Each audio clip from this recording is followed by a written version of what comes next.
Assalamu alaikum everyone. I hope you all are doing well. Today our topic is protein. Previous lecture में हमने अपना first bio chemistry का compound discuss किया था which one is lipid and today is protein. आज हम इसकी detail discussion करेंगे इस टॉपिक पे कि प्रोटीन क्यों ज़रूरी होता है और क्या फंक्शन परफॉर्म करता है हमारी बॉडी में एंड और क्या क्या रोल्स हैं इसके, किस टाइप की होती हैं और इसका फंक्शनल ग्रुप कंपोजिशन कैसी होती है, स्ट्रक्चरल यूनिट कैसा होता है, सब कुछ ईच एंड एवरीथिंग आज के टॉपिक में हम डिस्कस करेंगे. And we know that protein is most abundant organic molecule present in the body of living organism. कि प्रोटीन लिविंग ऑर्गेनिज्म की बॉडी में सबसे अबंडेंट, सबसे ज़्यादा पाए जाने वाला मॉलिक्यूल है. ऑर्गेनिक मॉलिक्यूल की बात कर रही हूँ. ऑन द अदर हैंड अगर मैं इनऑर्गेनिक मॉलिक्यूल की बात करूँ तो सबसे ज़्यादा पाए जाने वाला ह्यूमन बॉडी में जो हमारे पास इनऑर्गेनिक कंपाउंड है वो है मॉलिक्यूल, वो है वाटर. इनऑर्गेनिक की बात करूँ तो प्रोटीन है, अगर इनऑर्गेनिक की बात करूँ तो वाटर है. अगर मैं ओवरऑल बात करूँ मोस्ट अबंडेंट जो मॉलिक्यूल है हमारी बॉडी में वो आता है water, which one is inorganic and next one is protein. अगर मैं ऑर्गेनिक बेस पे बात करूँ तो जो प्राइम नंबर होगा वो हमारे पास आएगा प्रोटीन का. अब हम थोड़ी सी हिस्ट्री देख लेते हैं कि प्रोटीन की डिस्कवरी कहाँ से हुई, कौन से वर्ड से हुई, इसका मीनिंग क्या है. देन उसके बाद हम इसकी डिटेल डिस्कशन स्टार्ट करते हैं. Let's start our topic. Okay, let's start our topic. Protein. Greek words proteus meaning first ranking या प्राइमरी भी कहते हैं कि इनऑर्गेनिक मॉलिक्यूल में जो हमारे पास जो फर्स्ट रैंकिंग में कंपाउंड आता है, एलिमेंट आता है, विच वन इज़ प्रोटीन. इससे पता चल रहा है कि फर्स्ट रैंकिंग से कि इसके बहुत ज़्यादा रोल्स होंगे, फंक्शंस होंगे जो कि हमारी बॉडी पे परफॉर्म किए जाते हैं.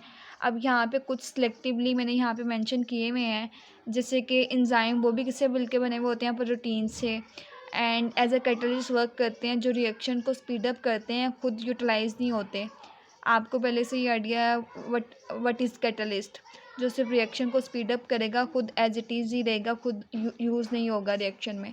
Next one is antibodies. ये भी प्रोटीन से मिलकर बनी हुई होती है जो कि हमारे डिफेंस मैकेनिज़्म में हेल्प आउट करती हैं. जैसे कि किसी इंसान को की बीमारी हो गई है तो एंटीबॉडीज़ जो हमारे बॉडी में होती हैं वो एक्टिवेट होती हैं, डिफेंस मैकेनिज़्म के साथ डिफेंड करती हैं, देन इंसान रिकवर कर जाता है.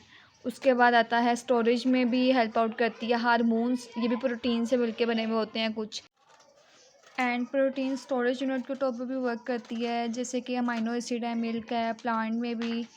And next one is transportation में हेल्प करती है. हीमोग्लोबिन है, हीमोग्लोबिन क्या करता है, ऑक्सीजन को ट्रांसपोर्ट करता है from lungs to all part of the body.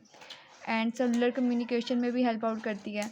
ये डिफरेंट फंक्शंस प्रोटीन के समराइज़ किए हुए हैं कि लिविंग ऑर्गेनिज्म के अंदर, ह्यूमन बॉडी के अंदर प्रोटीन अपने क्या क्या फंक्शन परफॉर्म करती है. अब आपको थोड़ा सा इंट्रो से आइडिया हो गया होगा आज के टॉपिक में हमें क्या डिस्कस करना है. Next one is protein is most abundant organic molecule present in the body of living organism. ये स्टार्ट में भी मैंने बात की थी कि जो सबसे इम्पोर्टेंट आपका ऑर्गेनिक मॉलिक्यूल है विच वन इज़ प्रोटीन.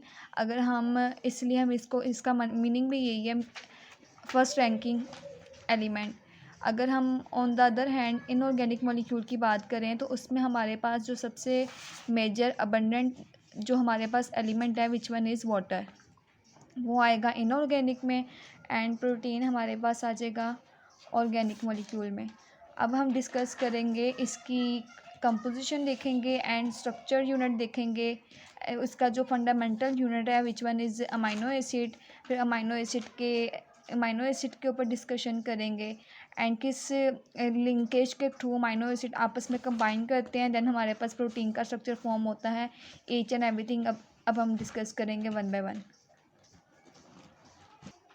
अब हम कंपोजिशन की बात करें. कंपोजिशन में मैंने अभी आपको ऊपर कहा कि हमारे पास ये क्या है, ऑर्गेनिक मॉलिक्यूल है. ऑर्गेनिक मॉलिक्यूल का मतलब होता है ऐसे मॉलिक्यूल जिसमें कार्बन, हाइड्रोजन या उनके डेरिवेटिव को हम डिस्कस करें.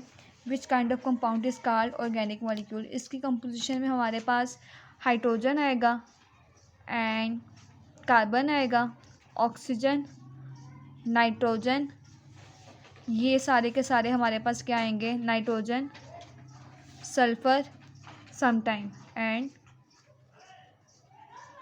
Sulphur sometimes sulphur. ये थी इसकी कंपोजिशन में। अब हम बात करते हैं स्ट्रक्चर यूनिट। स्ट्रक्चर यूनिट जो होते हैं प्रोटीन के, वो होता है अमाइनो एसिड। तो हम कह सकते हैं, अगर हम स्ट्रक्चर यूनिट की बेस पे बात कर रहे हैं कि प्रोटीन का जो स्ट्रक्चर यूनिट होता है, जैसे कि जब हम पॉलीमर की फॉर्मेशन करते थे तो हमारे पास जो स्मॉल यूनिट होते थे विच वन इज़ मोनोमर। तो इसमें जो हमारे पास मोनोमर कंसीडर होगा वो हमारे पास होगा अमाइनो एसिड, वो भी हमारा स्मॉल यूनिट से मिलके बना हुआ होगा। तो हम इसकी प्रॉपर डेफिनेशन देख लेते हैं अमाइनो एसिड की। द प्रोटीन आर मेड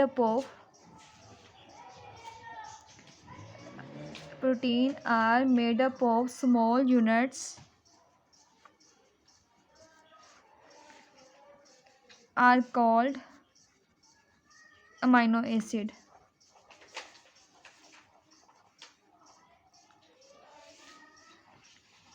तो ये हमारे क्या कंसीडर होंगे, ये हमारे कंसीडर होंगे मोनोमर कंसीडर होंगे। अब अमाइनो एसिड की बात की है हमने, अब अमाइनो एसिड का हम देख लेते हैं इसका जो जनरल स्ट्रक्चर होता है वो क्या होता है। देन हमारे पास जब हमें अमाइनो एसिड का आइडिया होगा, देन हम फर्दर मोर देन 2 या 1 अमाइनो एसिड को आपस में कंबाइन करेंगे लिंकेज के थ्रू। वो भी हम देख लेते हैं, वो जो लिंकेज होगा वो किस टाइप का होगा। सबसे पहले हमें पता होना चाहिए कि अमाइनो एसिड का स्ट्रक्चर किस टाइप का होता है।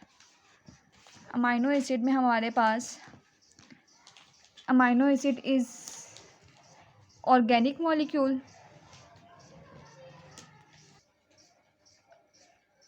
Amino acid is a organic molecule with amine group and carboxylate group. मतलब कि अमाइनो एसिड के स्ट्रक्चर में हमारे पास एक तरफ होगा अमाइन ग्रुप होगा और एक तरफ क्या होगा, कार्बोक्सिलेट ग्रुप होगा। अब हम इसका स्ट्रक्चर फॉर्मूला देख लेते हैं। Which one is a structure formula of amino acid.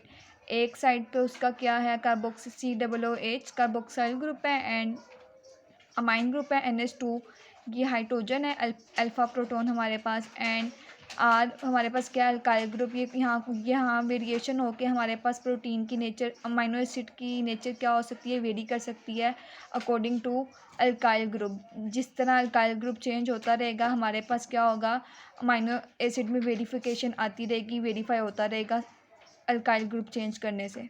ये था हमारे पास अमाइनो एसिड क्या होते हैं और अमाइनो एसिड का स्ट्रक्चर फॉर्मूला क्या होता है। और इसी के बेस पे अगर हम ये ज़्यादा कम कर दें, अगर हम यहाँ पे COOH ग्रुप ज़्यादा कर दें तो हमारे पास एसिडिक अमाइनो एसिड बन जाएगा। अगर यहाँ से हम अमाइन ग्रुप डबल कर दें तो हमारे पास क्या हो जाएगा, बेसिक अमाइनो एसिड हो जाएगा। वो हम आगे डिस्कस करेंगे अभी डिटेल में। अब हम देख लेते हैं जनरल प्रॉपर्टीज़ क्या होती हैं प्रोटीन में। देन उसके बाद हम इसके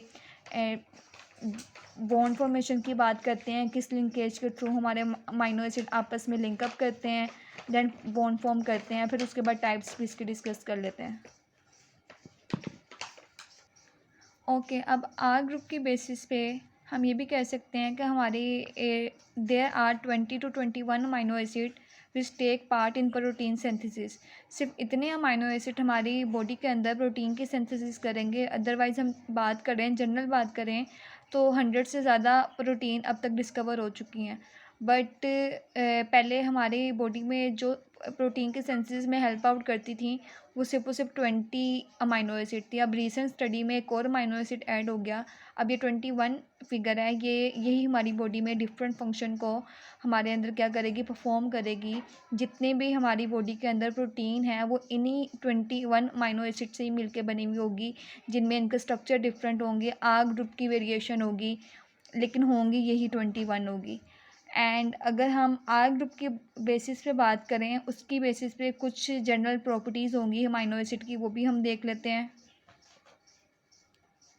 now on the basis of R group amino acid are hydrophobic. Hydrophobic का मतलब होता है वाटर हेटिंग होता है। वाटर हेटिंग मतलब वाटर में सॉल्युबल नहीं होंगे, वाटर लविंग नहीं होंगे। तो उस इट मीन्स ये हमारे पास हाइड्रोफोबिक नेचर वाले हमारे पास किस कैटेगरी में आएंगे, ये हमारे पास आएंगे नॉन पोलर में आएंगे।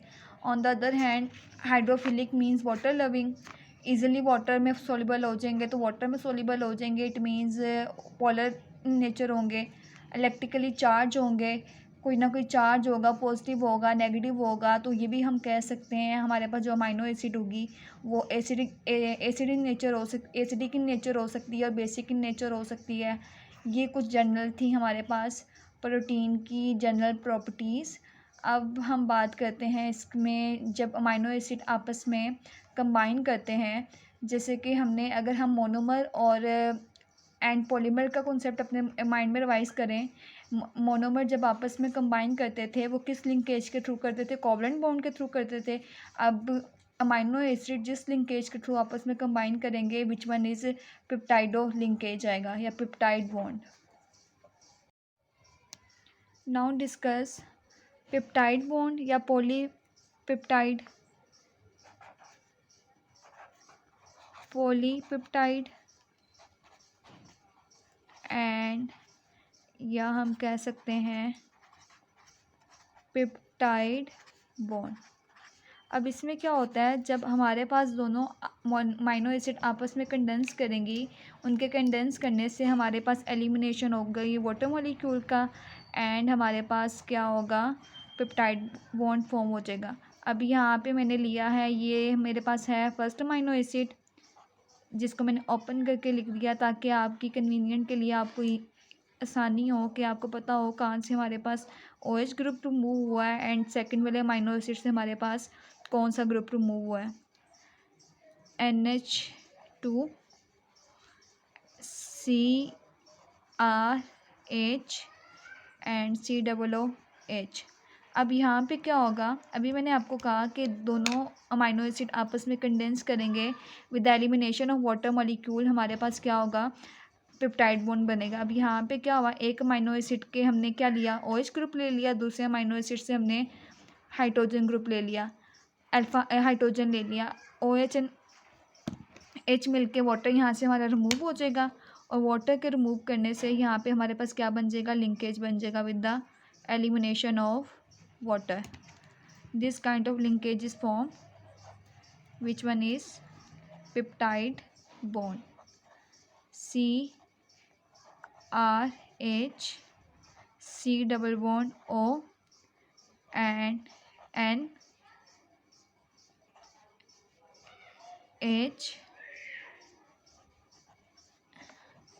COOH। हमारे पास अब ये वाला जो लिंकेज आया है, इस लिंकेज को हम क्या कहेंगे, हमारे पास क्या है, ये पेप्टाइड बॉन्ड। अब आपका कॉन्सेप्ट क्लियर हो गया होगा किस तरीके से अमाइनो एसिड आपस में मर्ज होते हैं, देन हमारे पास क्या फॉर्म होता है, पेप्टाइड बॉन्ड फॉर्म होता है। और ये हमारे पास किस में आएगा, ये हमारे पास कंडेंसेशन में आएगा। कंडेंसेशन में भी ये होता था जब मोनोमर्स आपस में कंडेंस करते थे और with the elimination of water molecule या HCl या अमोनिया, उनका एलिमिनेट करने से हमारे पास कंडेंस प्रोडक्ट बन जाता था। और यहाँ पे हमारे पास ये शो हो रहा है हमारा पेप्टाइड बॉन्ड। अब हमारे पास अब जो पेप्टाइड बॉन्ड है वो वेरीफाई करेगा अगर हम 3 मोनोमर्स यूज़ कर रहे हैं तो हमारे पास कंडेंस करने से 3 मोनोमर्स के हमारे पास क्या आएंगे, 2 पेप्टाइड बॉन्ड आएंगे। अगर 2 पेप्टाइड बॉन्ड फॉर्म हो रहे हैं हमारे, इट मीन्स वो क्या होगा, डाईपेप्टाइड होगा। इसी तरह अगर थोड़े से ज़्यादा मोनोमर्स आपस में कंडेंस कर रहे हैं, उसके रिज़ल्ट में हमारे पास कुछ पेप्टाइड बॉन्ड आ रहे हैं एस्टिमेटेड 10 to 15, तो हमारे पास वो फॉल करेगा किसमें, ओलिगोपेप्टाइड में। और अगर बहुत ज़्यादा मोनोमर्स आपस में कंडेंस कर रहे हैं तो हमारे पास क्या बनेंगे, बहुत ज़्यादा पेप्टाइड बॉन्ड बनेंगे जिसको हम कहेंगे पॉलीपेप्टाइड कहेंगे। डाईपेप्टाइड में हमारे 2 पॉलीपेप्टाइड बॉन्ड बनेंगे, 2 पेप्टाइड बॉन्ड बनेंगे एंड ओलिगोपेप्टाइड का मतलब है कि हमारे पास फ्यू पॉलीपेप्टाइड बॉन्ड बनेंगे एंड पॉलीपेप्टाइड का मतलब है काफ़ी ज़्यादा मोनोमर्स जब आपस में कंडेंस करेंगे हमारे पास पेप्टाइड बॉन्ड बनेंगे। प्रोटीन के टॉपिक में हमने क्या क्या डिस्कस किया, हमने डिस्कस किया general information and composition discuss की, अमाइनो एसिड का स्ट्रक्चर, फॉर्मूला एंड फंक्शनैलिटी देखी प्रोटीन की हमारी लिविंग ऑर्गेनिज्म के अंदर, रैंकिंग में इसका नंबर क्या है एंड फंक्शंस कौन कौन से हैं एंड देन हमने पेप्टाइड बॉन्ड के बारे में डिस्कशन की, एसेंशियल अमाइनो एसिड हमारी बॉडी में कितनी है। इंशाल्लाह नेक्स्ट लेक्चर में हम इसका रिमेनिंग पार्ट डिस्कस करेंगे। होपफुली यहाँ तक आपको समझ आ गई होगी। कोई भी कन्फ्यूजन हो, प्रॉब्लम हो, आप पूछ सकते हैं। And thank you so much for watching. जज़ाकल्लाह।